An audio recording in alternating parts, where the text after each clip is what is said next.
Assalamualaikum warahmatullahi wabarakatuh. Perkenalkan dengan saya Muhammad Fahmi Muhyiddin, kelas 7C Manajemen S1 STI Yayasan Anggana Garut.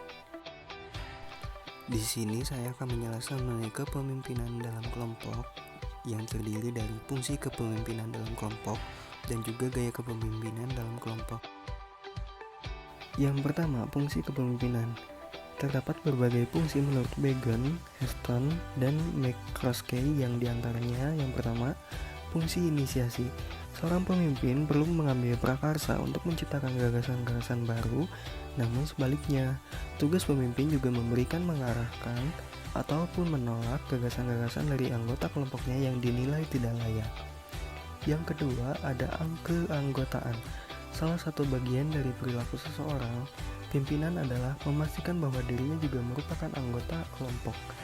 Dan selanjutnya, perwakilan. Seorang pemimpin tidak jarang harus melindungi dan mempertahankan para anggotanya dari ancaman-ancaman yang berasal dari luar. Tindakan yang dilakukan untuk mengatasi hal tersebut yaitu dengan menjadi wakil atau juru bicara kelompok di hadapan kelompok lainnya. Organisasi, tanggung jawab terhadap hal-hal yang bersangkut paut dengan persoalan organisasi seperti struktur organisasi, kelancaran roda organisasi, dan deskripsi kerja ada di tangan pemimpin, sehingga itu perlu mempunyai bekal kemampuan mengelola organisasi yang tentunya lebih baik dari anggota lainnya.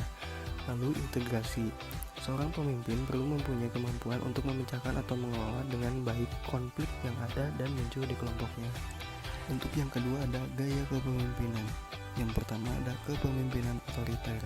Gaya kepemimpinan ini biasanya jarang mempertimbangkan masukan dari anggota kelompok untuk membuat sebuah keputusan. Gaya kepemimpinan ini juga memiliki kontrol mutlak atas anggota yang di bawahnya.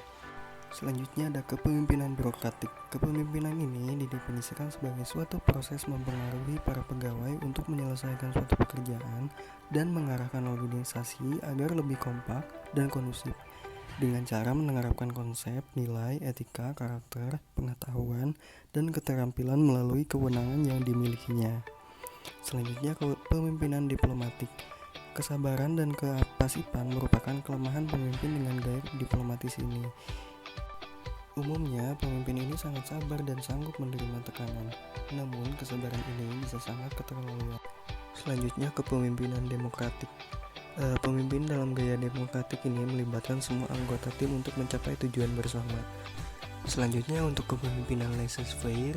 Dengan kepemimpinan laissez-faire ini, anggota tim mungkin bertanya-tanya siapa pembuat keputusan terakhir atau dapat mengeluh tentang kurangnya kepemimpinan yang dapat diterjemahkan menjadi kurangnya arahan.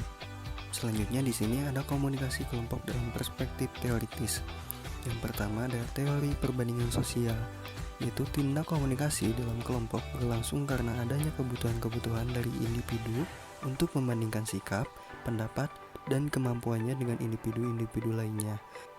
Lalu yang kedua di sini ada teori kepribadian kelompok. Teori ini merupakan salah satu pendekatan utama dalam mengkaji kepribadian manusia dalam kerangka kerja pendekatan teori sifat kepribadian manusia yang didefinisikan sebagai pola-pola kebiasaan, perilaku, pikiran, dan emosi yang diwujudkan dalam berbagai situasi.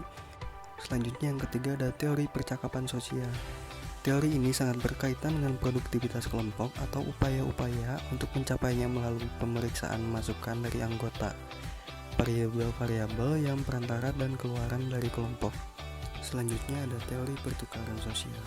Teori ini mengasumsikan bahwa perilaku seseorang ditentukan oleh hasil interaksi sosial dengan orang lain yang membawa untung atau rugi, atau juga penghargaan dengan hukuman yang akan diperoleh.